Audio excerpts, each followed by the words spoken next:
Hey there. Welcome back to Cities in a Blink, where we uncover the stories behind the world's cities, one blink at a time. Today, we will explore Berlin. So how did Berlin become the capital of Germany? Berlin's story begins not with an empire, but with a river and a swamp. The city grew along the River Spree, in a low, marshy basin where trade routes crossing Central Europe met a key river crossing. In the Middle Ages, two small towns, Berlin on one bank and KTL on an island in the river, formed a twin city hub on these routes.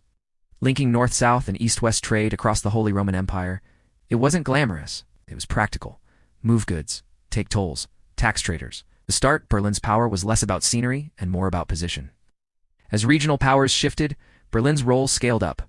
In the 15th and 16th centuries, the town became the residence of the electors of Brandenburg, local princes who ruled a growing territory on the northeastern edge of the Holy Roman Empire. Then, in 1701, those rulers crowned themselves kings in Prussia, and Berlin was elevated to the capital of the new Kingdom of Prussia. That decision plugged Berlin directly into European power politics. But what really transformed the city wasn't just royal ego, it was people. After the devastation of the 30 Years' War, Berlin's rulers invited migrants and religious refugees, including French Huguenots, to settle there. By 1700, roughly a third of Berlin's residents were of French origin, so very early, Berlin was already a city of outsiders, rebuilt by newcomers, shaped by diversity, and constantly absorbing waves of change.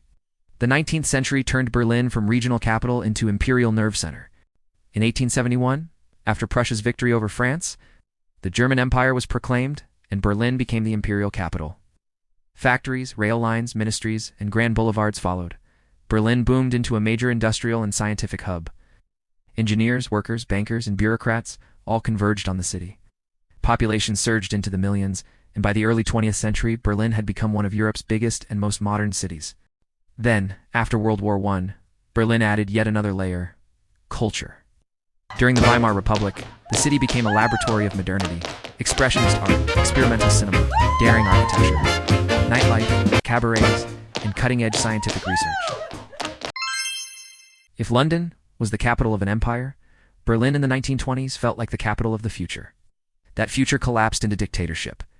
When the Nazis seized power in 1933, Berlin, the city that had nurtured vibrant arts and radical politics, became the administrative center of a totalitarian regime. State terror, persecution, and war were organized from its ministries and command centers.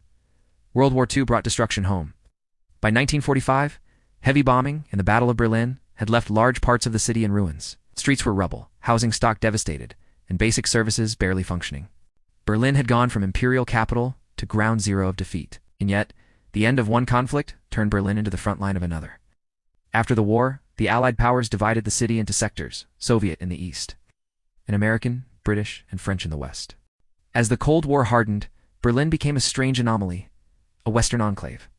West Berlin, sitting deep inside the territory of socialist East Germany, with East Berlin proclaimed the capital of the East German state. In 1961, East German authorities built the Berlin Wall: concrete, barbed wire, guard towers sealing off West Berlin and turning a city-street grid into a global symbol of division. For almost 3 decades, Berlin lived as two parallel cities. West Berlin, subsidized by the West, a cultural island with universities, theaters, and a famously alternative bohemian scene. East Berlin, capital of a socialist state with monumental boulevards, state housing, and tight political control. Then, the border that marked the age suddenly cracked. On the night of November 9th, 1989, after a confused press conference about new travel rules, East Berliners flooded toward the checkpoints. Guards, overwhelmed and uncertain, eventually let people through. Crowds climbed onto the wall, danced, and began tearing it down live on television broadcast around the world. Within a year, Germany was reunified on October 3, 1990. Berlin was restored as the capital of a united country. By 1999, the federal government and parliament had fully moved back to the city. With the renovated Reichstag building as the seat of the Bundestag, a city once split between 4 occupying powers now had to reinvent itself again, this time as the capital of a democratic, reunited Germany. So what is Berlin today? It's a capital of 3.7 million people, the largest city in the European Union by population within city limits, and the center of a wider metropolitan region of more than 6 million. But beyond the numbers, Berlin has become a creative and cultural magnet: galleries, clubs, film, and music scenes that attract artists and young people from across Europe and beyond. A startup and tech hub, one of Europe's most dynamic ecosystems for new companies, especially in digital, creative, and green industries. A city in transition once branded poor but sexy. Berlin is now experiencing rapid investment, rising rents, and debates about gentrification and the loss of its scruffy experimental edge. Walk around today, and you'll see all the layers at once. Bullet scars on old facades, glass ministries along the spree, memorials to victims of dictatorship, and former industrial sites repurposed as co-working spaces and clubs. So, why Berlin? Let's boil it down. First, strategic crossroads, a river crossing and trade junction, and central. Europe made it a natural hub long before it was a capital. Second, political elevation, its role as residence of Brandenburg's electors, and later as capital of Prussia. Then the German Empire gave it enduring institutional weight. Third, cycles of destruction and rebuilding war. Dictatorship and division repeatedly shattered the city. But each reconstruction brought new waves of people, ideas, and urban forms. Fourth, symbolic centrality from the Nazi regime to the Cold War border.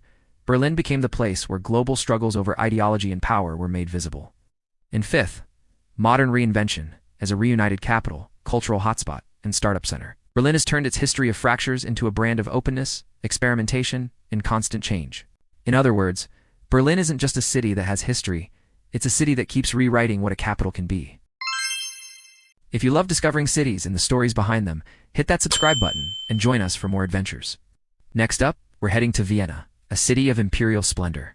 Music, diplomacy, and centuries of cultural brilliance at the heart of Europe. You won't want to miss it. Thanks for watching Cities in a Blink, where stories of cities come alive, one blink at a time.